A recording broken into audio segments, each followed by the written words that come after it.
Clarificación de términos. Introducción.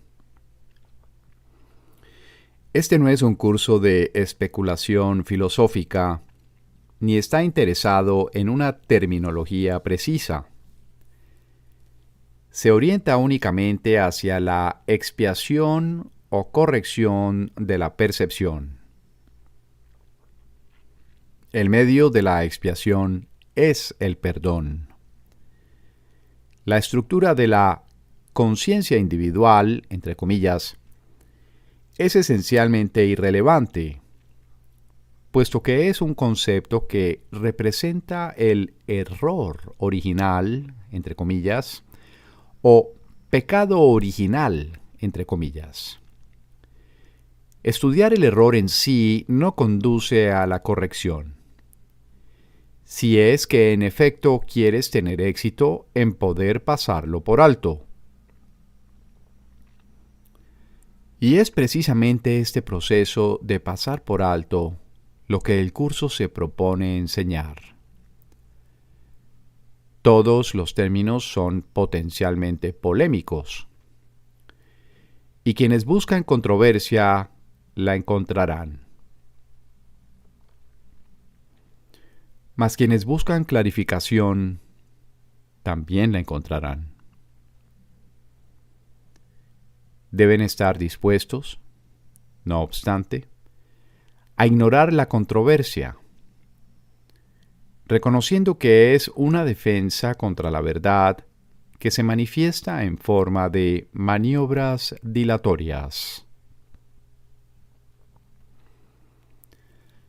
Los argumentos teológicos, como tales, son necesariamente polémicos, ya que dependen de creencias, y por lo tanto pueden ser aceptados o rechazados.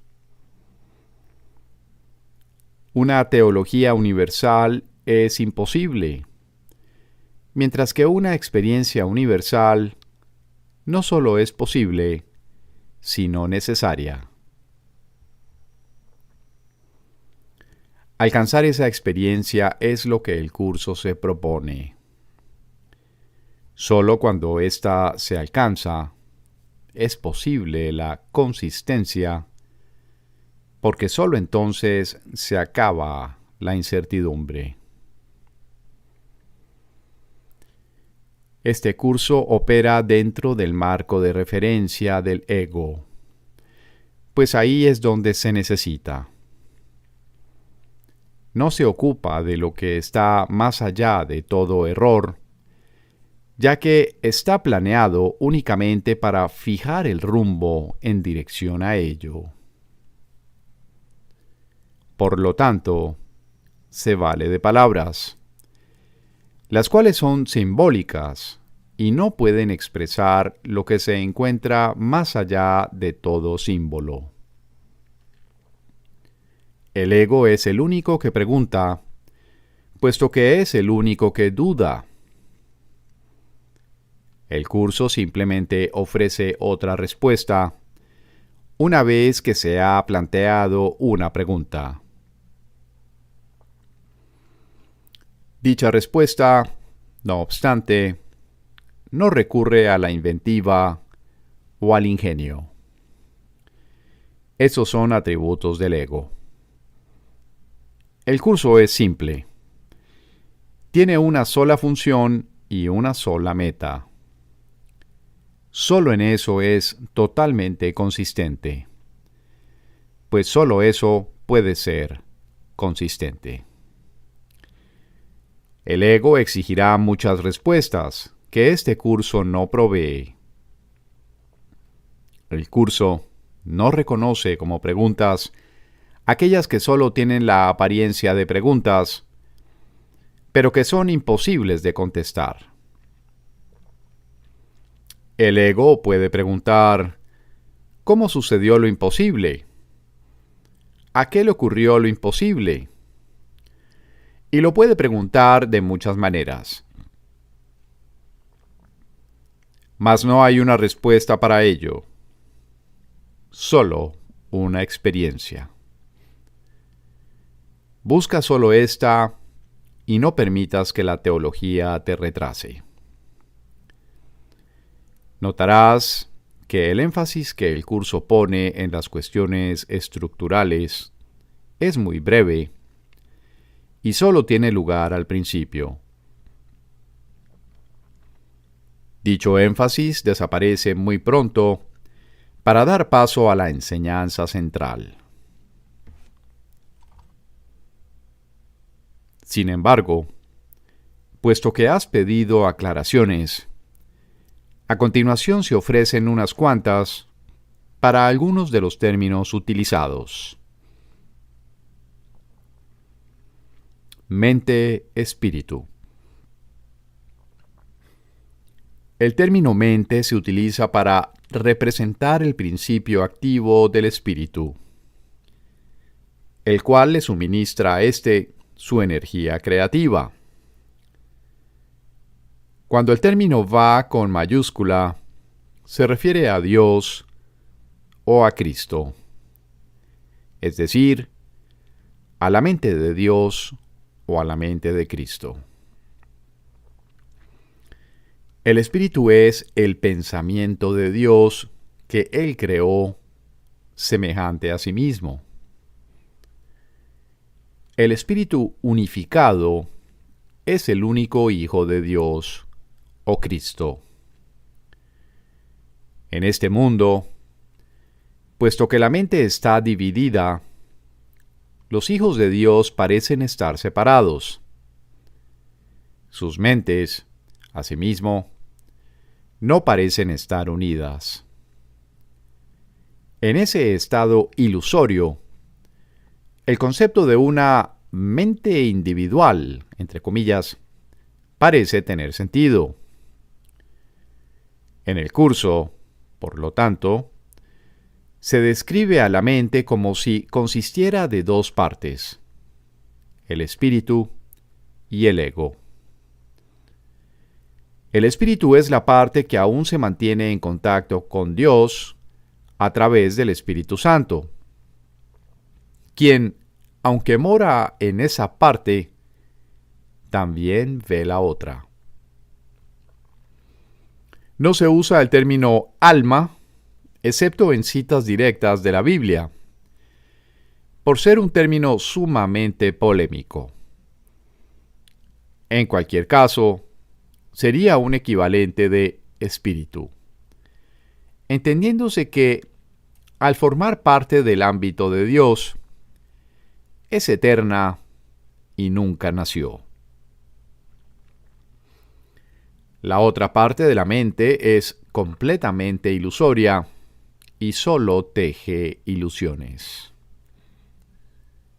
El espíritu conserva su potencial creativo, pero su voluntad, que es la de Dios, parecerá estar cautiva mientras la mente no esté unificada. La creación continúa imperturbable porque esa es la voluntad de Dios.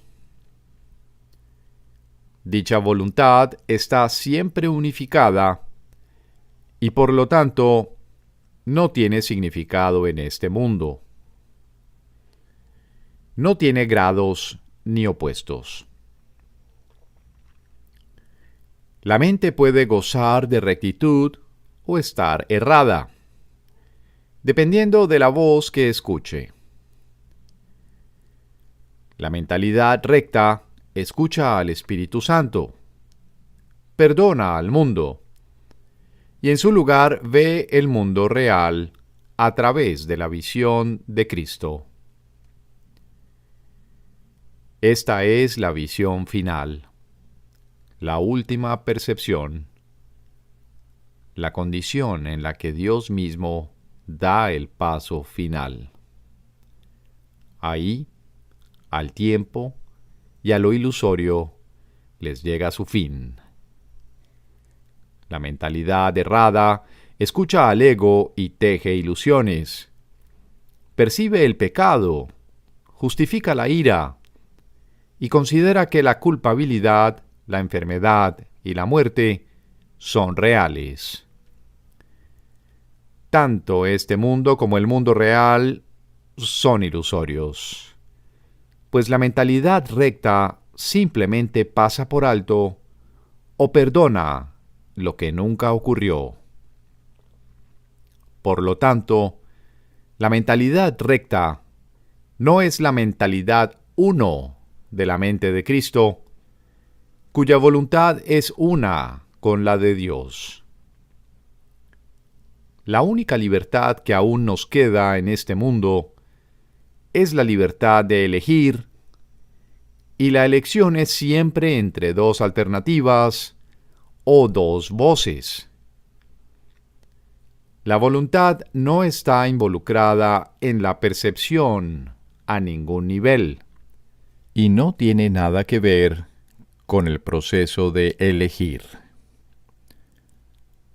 La conciencia es el mecanismo receptor, el cual recibe mensajes tanto del plano superior como del inferior, del Espíritu Santo o del ego. La conciencia tiene niveles y puede cambiar drásticamente de uno a otro, pero no puede trascender el dominio de lo perceptual. En su nivel más elevado, se vuelve consciente del mundo real y puede ser entrenada para hacer eso cada vez con mayor frecuencia. Sin embargo, el hecho mismo de que tenga niveles y de que pueda ser entrenada demuestra que no puede alcanzar el conocimiento. El ego, el milagro. Las ilusiones no perdurarán. Su final es indudable, y eso es lo único que es seguro en su mundo. Por eso es por lo que es el mundo del ego. ¿Qué es el ego? El ego no es más que un sueño de lo que en realidad eres.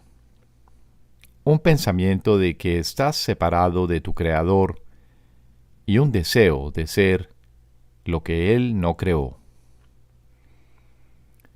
El ego es un producto de la locura, no de la realidad.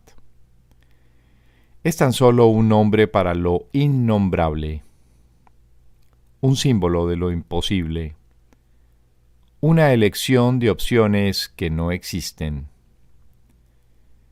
Le damos un nombre solo para que nos ayude a entender que no es más que un pensamiento ancestral, según el cual aquello que se ha inventado es inmortal. Mas, ¿qué podría proceder de ello, excepto un sueño que, al igual que todos los demás sueños, tan solo puede terminar en la muerte? ¿Qué es el ego? El ego no es nada, pero se manifiesta de tal forma que parece ser algo. En un mundo de formas no se puede negar al ego, pues sólo él parece real. Mas, ¿podría el Hijo de Dios, tal como su Padre lo creó, morar en una forma o en un mundo de formas? Si alguien te pide que definas al ego y expliques cómo se originó, es porque cree que el ego es real e intenta, por definición, asegurarse de que su naturaleza ilusiva quede oculta tras las palabras que parecen otorgarle realidad.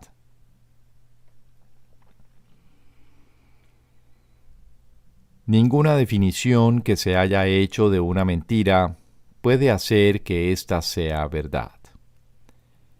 Ni tampoco puede haber una verdad que las mentiras puedan realmente ocultar. La irrealidad del ego no se niega con palabras, ni su significado se vuelve claro por el hecho de que su naturaleza parezca tener una forma. ¿Quién puede definir lo indefinible? Sin embargo, incluso para esto hay una respuesta. No podemos formular realmente una definición de lo que es el ego, pero sí podemos decir lo que no es. Y esto lo podemos ver con perfecta claridad. Basándonos en eso, podemos deducir lo que es. Observa su opuesto y verás la única respuesta que tiene sentido. A lo opuesto al ego, desde cualquier punto de vista, origen, efectos y consecuencias, le llamamos milagro. En él encontramos todo lo que no tiene que ver con el ego en este mundo. El milagro es lo opuesto al ego, y solo en él podemos observar lo que era el ego, pues en él vemos lo que éste aparentemente hacía, y la causa y sus efectos no pueden sino seguir siendo una misma cosa. Donde antes había oscuridad, ahora vemos luz. ¿Qué es el ego? Lo que antes era la oscuridad. ¿Dónde está el ego? Donde antes estaba la oscuridad. ¿Qué es ahora y dónde puede encontrársele? No es nada, y no se le puede encontrar en ninguna parte. Ahora la luz ha llegado, y su opuesto se ha ido sin dejar ni rastro. Donde antes había maldad, ahora hay santidad. ¿Qué es el ego? Lo que antes era la maldad. ¿Dónde está el ego? En una pesadilla que solo parecía ser real mientras la estabas soñando. Donde antes había crucifixión, ahora está el Hijo de Dios. ¿Qué es el ego? ¿Quién tiene necesidad de preguntar? ¿Dónde está el ego? ¿Quién necesita ir en busca de ilusiones ahora que los sueños han desaparecido? ¿Qué es un milagro? Un milagro es un sueño también. Pero si observas todos los aspectos de ese sueño, jamás volverás a dudar. Observa el bondadoso mundo que se extiende ante ti mientras caminas envuelto en mansedumbre. Observa a los ayudantes que encuentras a lo largo del camino que recorres, felices ante la certeza del cielo y la garantía de paz. Y observa también, por un instante, lo que por fin dejaste atrás y finalmente pasaste de largo. Esto es lo que era el ego, el odio cruel, la necesidad de venganza y los gritos de dolor, el miedo a la muerte y el deseo de matar, la ilusión de no tener hermanos y el yo que parecía estar solo en el universo. El milagro corrige este terrible error con respecto a ti mismo, con la misma dulzura con la que una madre amorosa adormece con su canto a su criatura. ¿No preferirías escuchar un canto así?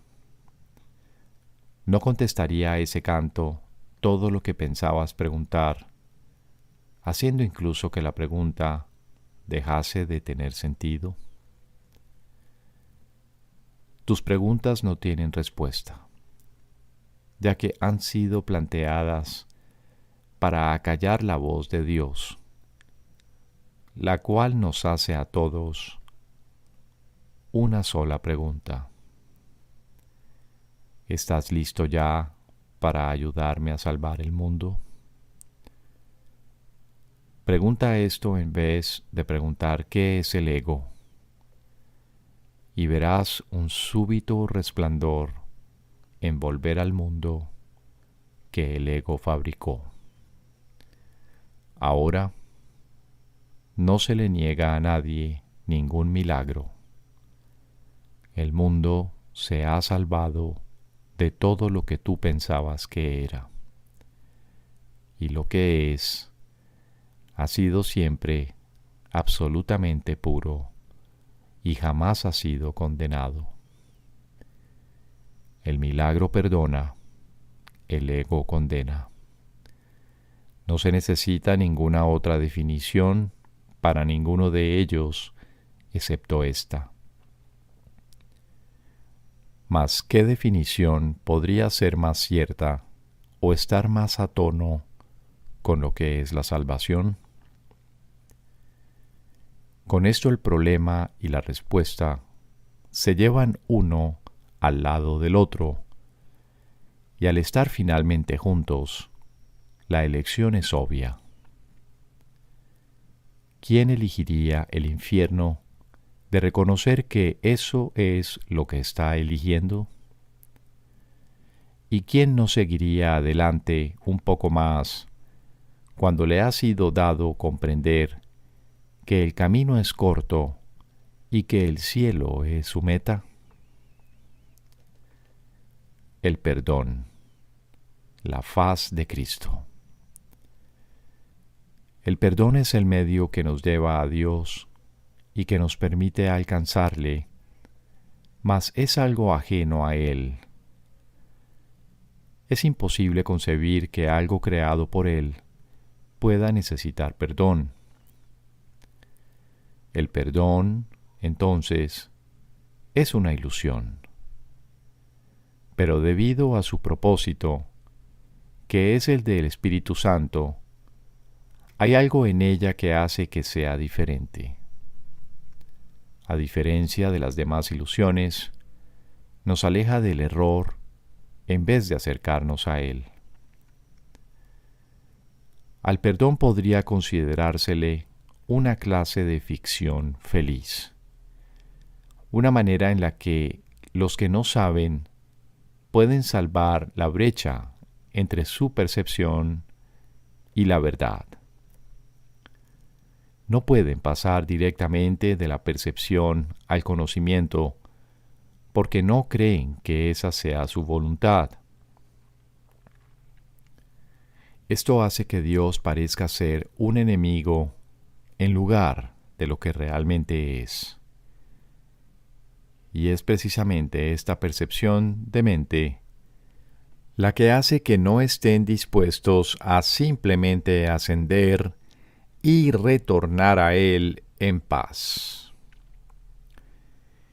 Y de este modo necesitan una ilusión de ayuda porque se encuentran desvalidos.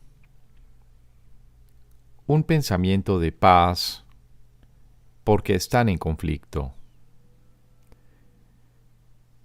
Dios sabe lo que su Hijo necesita antes de que Él se lo pida. Dios no se ocupa en absoluto de la forma, pero al haber otorgado el contenido, su voluntad es que se comprenda. Y eso basta. Las formas se adaptan a las necesidades, pero el contenido es inmutable, tan eterno como su Creador.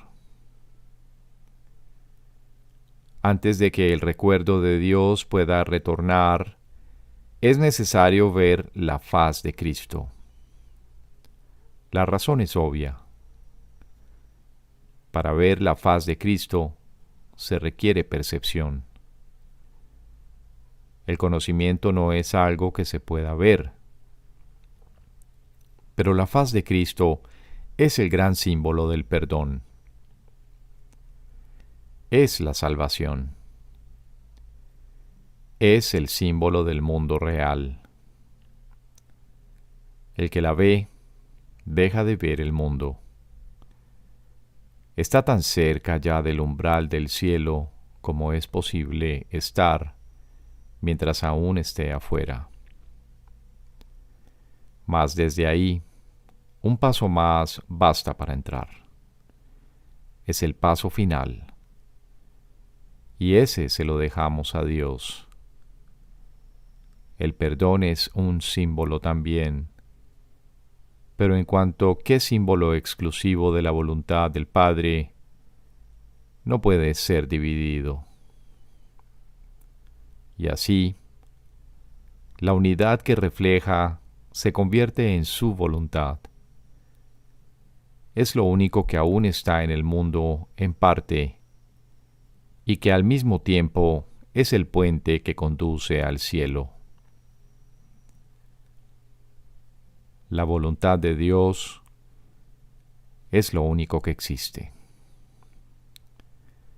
Lo único que podemos hacer es pasar de la nada al todo, del infierno al cielo. ¿Es esto una jornada? No, en verdad no lo es, pues la verdad no va a ninguna parte. Pero las ilusiones cambian según el lugar o la época.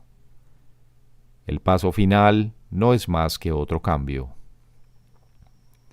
Por ser una percepción, es en parte irreal. Sin embargo, esa parte desaparecerá. Lo que entonces quedará será la paz eterna y la voluntad de Dios. Ahora ya no hay deseos, pues los deseos cambian. Incluso lo que una vez se deseó puede volverse indeseable. Esto es así porque el ego jamás puede estar en paz. Pero la voluntad es constante, por ser el don de Dios. Y lo que Él da es siempre como Él mismo. Este es el propósito de la faz de Cristo. Es el regalo de Dios para la salvación de su Hijo. Contempla únicamente esto y habrás sido perdonado. Cuán hermoso se vuelve el mundo en ese instante en el que ves la verdad acerca de ti mismo reflejada en Él. Ahora estás libre de pecado y contemplas tu impecabilidad. Ahora eres santo y así lo percibes. Y ahora la mente retorna a su Creador, la unión del Padre e Hijo, la unidad de unidades que se encuentra detrás de toda unión, aunque más allá de todas ellas. No se ve a Dios, sino que únicamente se le comprende.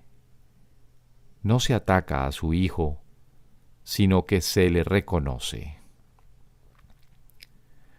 La percepción verdadera, el conocimiento. El mundo que ves no es más que la ilusión de un mundo. Dios no lo creó, pues lo que Él crea tiene que ser tan eterno como Él. En el mundo que ves, no obstante, no hay nada que haya de perdurar para siempre.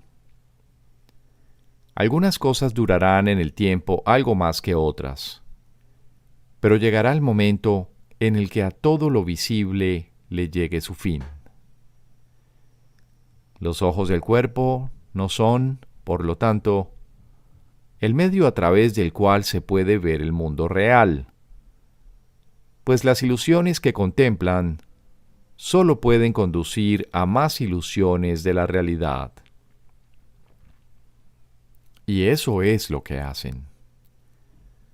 pues todo lo que los ojos del cuerpo ven, no solo no ha de durar, sino que además se presta a que se tengan pensamientos de pecado y culpabilidad.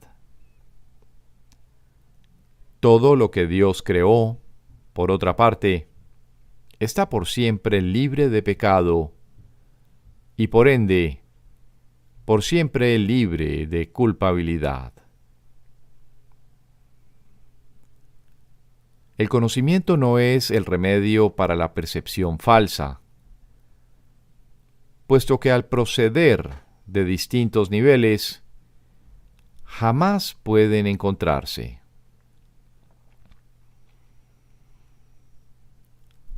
La única corrección posible para la percepción falsa es la percepción verdadera. Esta no perdurará. Pero mientras dure, su propósito será sanar. La percepción verdadera es un remedio que se conoce por muchos nombres: el perdón, la salvación, la expiación y la percepción verdadera son todos una misma cosa.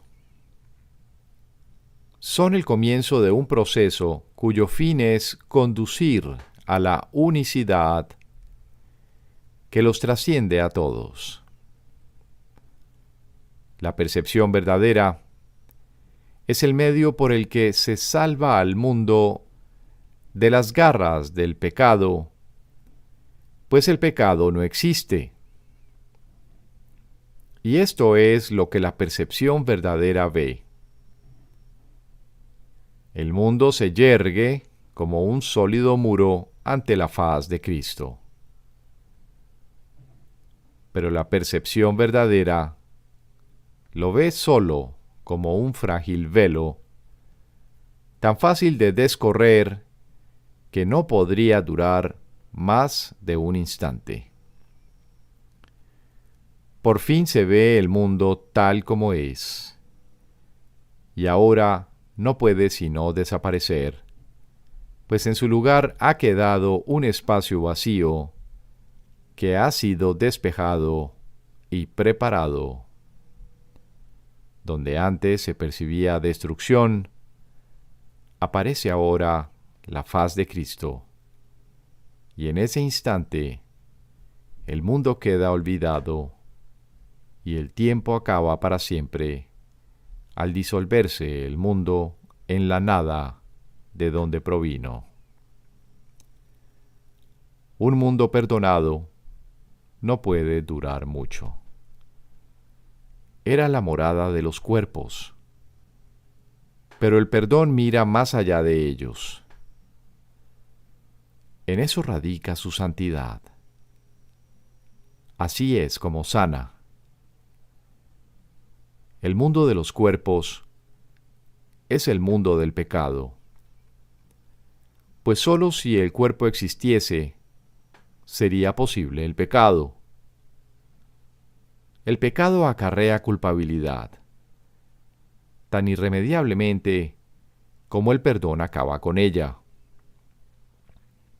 Y una vez que ha desaparecido todo rastro de culpabilidad, ¿qué queda que pueda seguir manteniendo al mundo separado y fijo en su lugar?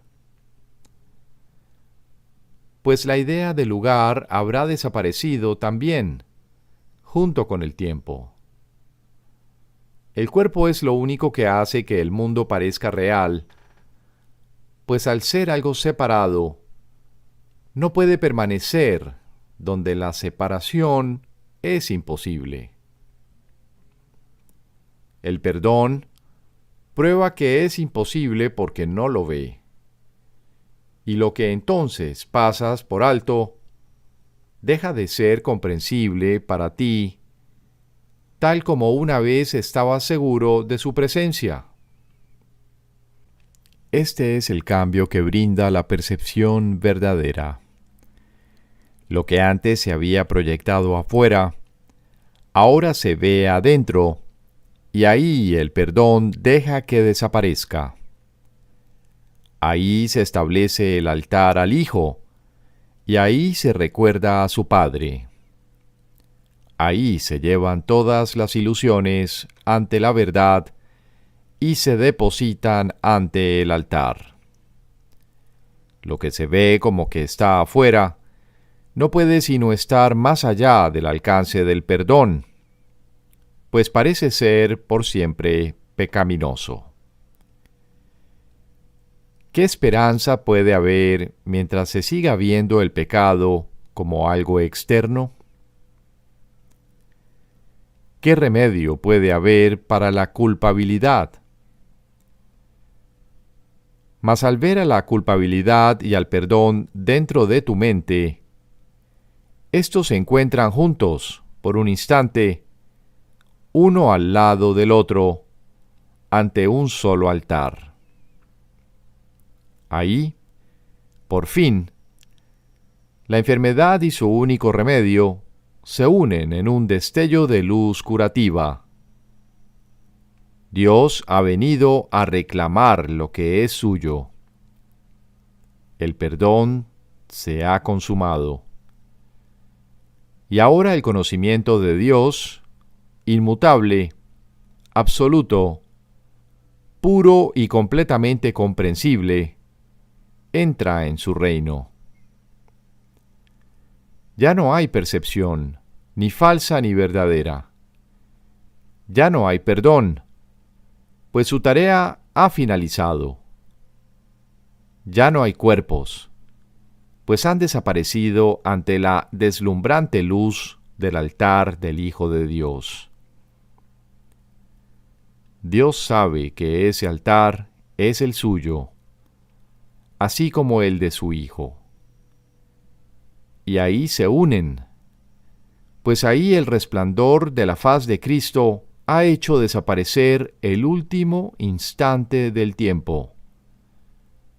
Y ahora, la única percepción del mundo no tiene propósito ni causa.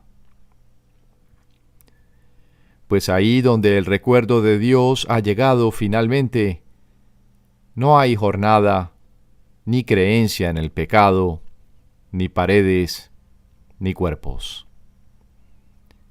Y la sombría atracción de la culpabilidad y de la muerte se extingue para siempre.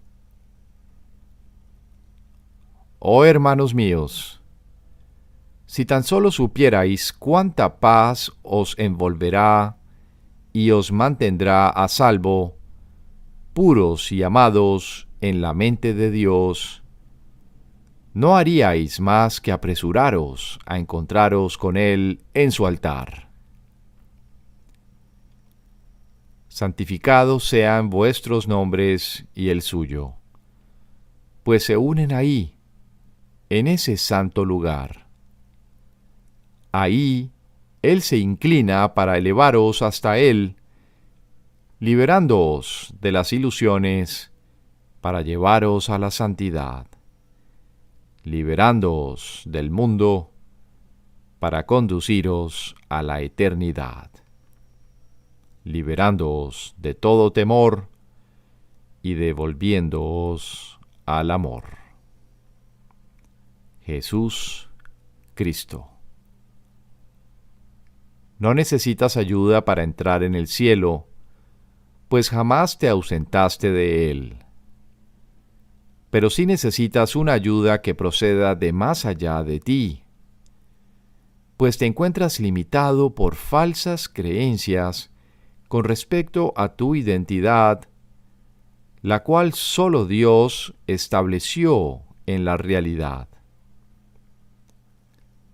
Los ayudantes que se te proveen varían de forma, aunque ante el altar son uno solo. Más allá de cada uno de ellos se encuentra un pensamiento de Dios, y esto jamás ha de cambiar.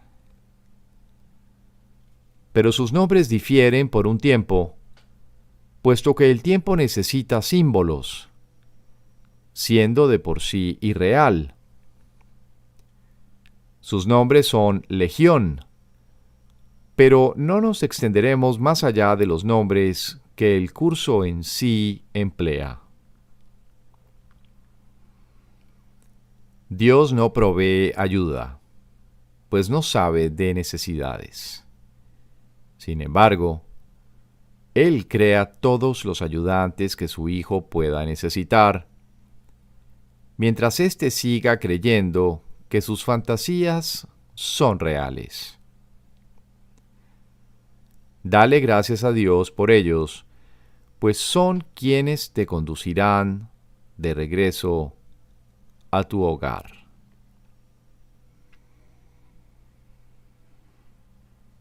El nombre de Jesús es el nombre de uno que, siendo hombre, vio la faz de Cristo en todos sus hermanos y recordó a Dios.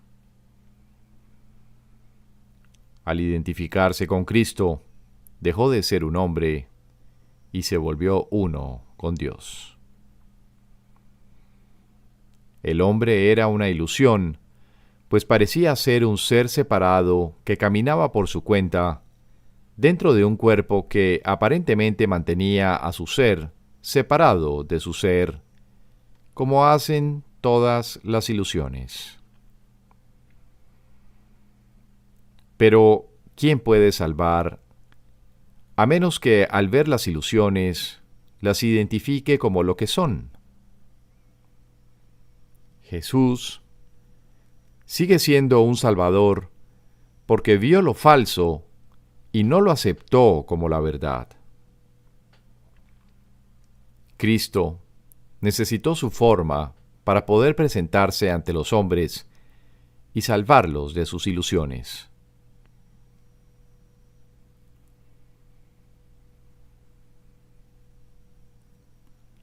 En su completa identificación con el Cristo, el perfecto Hijo de Dios, su única creación y su felicidad, por siempre como Él y uno con Él, Jesús se convirtió en lo que todos vosotros no podéis sino ser. Mostró el camino para que le siguieras. Él te conduce de regreso a Dios porque vio el camino ante sí y lo siguió. Jesús hizo una clara distinción, todavía velada para ti, entre lo falso y lo verdadero. Te ofreció una demostración palpable de que es imposible matar al Hijo de Dios y de que el pecado, la maldad, la malicia, el miedo o la muerte no pueden alterar su vida en modo alguno. Todos tus pecados, por lo tanto, te han sido perdonados, ya que jamás tuvieron consecuencia alguna. Y así, no fueron más que sueños. Levántate con aquel que te mostró esto, ya que se lo debes por haber compartido contigo tus sueños, para que pudieran ser disipados. Y todavía los comparte para mantenerse en unión contigo. ¿Es Él el Cristo? Por supuesto que sí, junto contigo. Su vida en la tierra no fue lo suficientemente larga como para poder enseñar la poderosa lección que aprendió por todos vosotros. Mas Él permanecerá contigo para conducirte desde el infierno que tú hiciste hasta Dios. Y cuando unas tu voluntad a la suya, verás a través de su visión, pues los ojos de Cristo se comparten. Caminar con Él es algo tan natural como caminar con un hermano al que conoces desde que naciste. Pues eso es en verdad lo que Él es. Se han hecho amargos ídolos de aquel que solo quiere ser un hermano para el mundo. Perdónale tus fantasías y comprende lo mucho que amarías a un hermano así. Pues Él por fin le brindará descanso a tu mente y la llevará contigo ante tu Dios. ¿Es Él el único ayudante de Dios? Por supuesto que no. Pues Cristo adoptará muchas formas, con diferentes nombres, hasta que se reconozca la unicidad de todas ellas. Mas para ti, Jesús es el portador del único mensaje de Cristo acerca del amor de Dios. No tienes necesidad de ningún otro. Es posible leer sus palabras y beneficiarse de ellas sin aceptarle en tu vida. Mas Él te ayudaría todavía más si compartieses con Él tus penas y alegrías, y renunciases a ambas para hallar la paz de Dios. Con todo, lo que Él quiere que aprendas, más que nada, sigue siendo la lección que vino a enseñar, la cual reza así: la muerte no existe, porque el Hijo de Dios es como su Padre. No puedes hacer nada que pueda alterar el amor eterno. Olvida tus sueños de pecado y de culpabilidad, y en su lugar, ven conmigo a compartir la resurrección del Hijo de Dios. Y trae contigo todos aquellos que Él te ha enviado para que cuides de ellos como yo cuido de ti. El Espíritu Santo. Jesús es la manifestación del Espíritu Santo, a quien Él invocó para que descendiese sobre la tierra después de su ascensión al cielo, es decir, después de haberse identificado completamente con el Cristo, el Hijo de Dios, tal como Él lo creó. Al ser el Espíritu Santo una creación del único Creador, y al crear junto con Él y a su semejanza o espíritu, es eterno y nunca ha cambiado. Fue invocado para que descendiese sobre la tierra, en el sentido de que entonces se hizo posible aceptarle y escuchar su voz. Su voz es la voz de Dios, y por lo tanto ha adquirido forma. Dicha forma no es su realidad, la cual solo Dios conoce junto con Cristo, su verdadero Hijo, quien es parte de Él.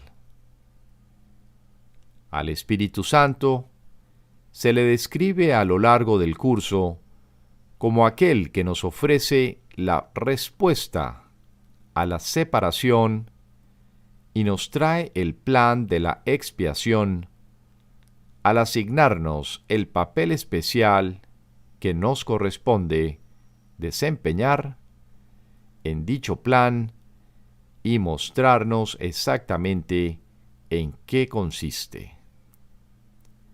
Él ha designado a Jesús como el líder para llevar a cabo su plan, ya que Jesús fue el primero en desempeñar perfectamente su papel. Se le ha dado pleno poder en el cielo y en la tierra, y lo compartirá contigo cuando tú hayas desempeñado el tuyo. El principio de la expiación le fue dado al Espíritu Santo mucho antes de que Jesús lo pusiese en marcha.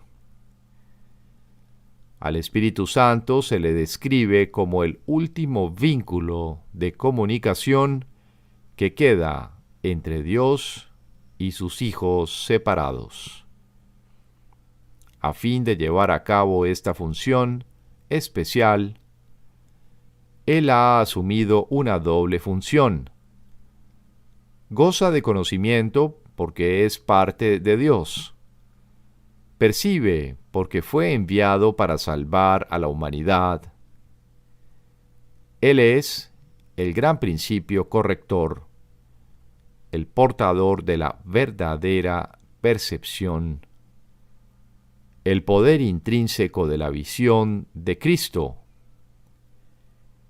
Él es la luz en la que se percibe el mundo perdonado, en el que solamente puede verse la faz de Cristo. Él nunca se olvida del Creador ni de su creación. Él nunca se olvida del Hijo de Dios. Él nunca se olvida de ti. Te brinda el amor de tu Padre en un eterno resplandor que nunca será extinguido, porque Dios mismo lo depositó ahí. El Espíritu Santo mora en la parte de tu mente que es parte de la mente de Cristo. Él representa a tu ser y a tu Creador, quienes son uno. Habla por Dios y también por ti, ya que está unido a ambos. Por consiguiente, Él es la prueba de que ambos son uno solo. El Espíritu Santo parece ser una voz, pues de esa forma es como te comunica la palabra de Dios. Parece ser un guía por tierras lejanas, pues esa es la clase de ayuda que necesitas. Y parece ser también cualquier cosa que satisfaga las necesidades que creas tener. Pero Él no se engaña cuando te percibes a ti mismo atrapado por necesidades que no tienes. De ellas es de las que quiere liberarte. De ellas es de las que quiere ponerte a salvo. Tú eres su manifestación en este mundo. Tu hermano te invoca para que seas su voz junto con él. Por sí solo no puede ser el ayudante del Hijo de Dios, pues por sí solo no tiene ninguna función. Pero unido a ti, es el resplandeciente Salvador del mundo, cuyo papel en la redención de éste tú has completado. Él te da las gracias a ti y a tu hermano, pues te elevaste con él cuando él empezó a salvar al mundo. Y estarás con él cuando el tiempo haya cesado y ya no quede ni rastro de los sueños de rencor en los que bailabas al compás de la exangüe música de la muerte.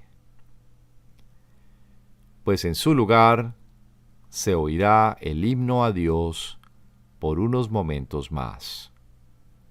Y luego ya no se oirá más la voz, ya que no volverá a adoptar ninguna forma, sino que retornará a la eterna amorfia de Dios. Epílogo. No olvides que una vez que esta jornada ha comenzado, el final es seguro. Las dudas te asaltarán una y otra vez a lo largo del camino, y luego se aplacarán solo para volver a surgir. El final, no obstante, es indudable. Nadie puede dejar de hacer lo que Dios le ha encomendado que haga. Cuando te olvides de esto, recuerda que caminas a su lado con su palabra impresa en tu corazón. ¿Quién puede desalentarse teniendo una esperanza como esa? Ilusiones de abatimiento parecerán asaltarte, pero aprende a no dejarte engañar por ellas. Detrás de cada ilusión está la realidad y está Dios. ¿Por qué querrías seguir esperando por esto y sustituirlo por ilusiones cuando su amor se encuentra tan solo un instante más allá en el camino donde todas ellas acaban? El final es indudable y está garantizado por Dios. ¿Quién se detendría ante una imagen inerte cuando un paso más allá, el más santo de todos los santos abre una puerta inmemorial que conduce más allá del mundo?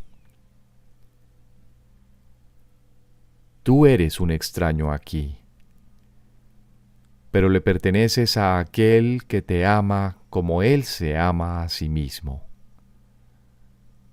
Solo con que me pidas que te ayude a hacer rodar la piedra, ello se hará conforme a su voluntad. Nuestra jornada ya ha comenzado. Hace mucho tiempo que el final se escribió en las estrellas y se plasmó en los cielos con un rayo de luz brillante que lo ha mantenido a salvo en la eternidad y a lo largo del tiempo, y que aún lo conserva inalterado, imperturbable e inmutable. No tengas miedo.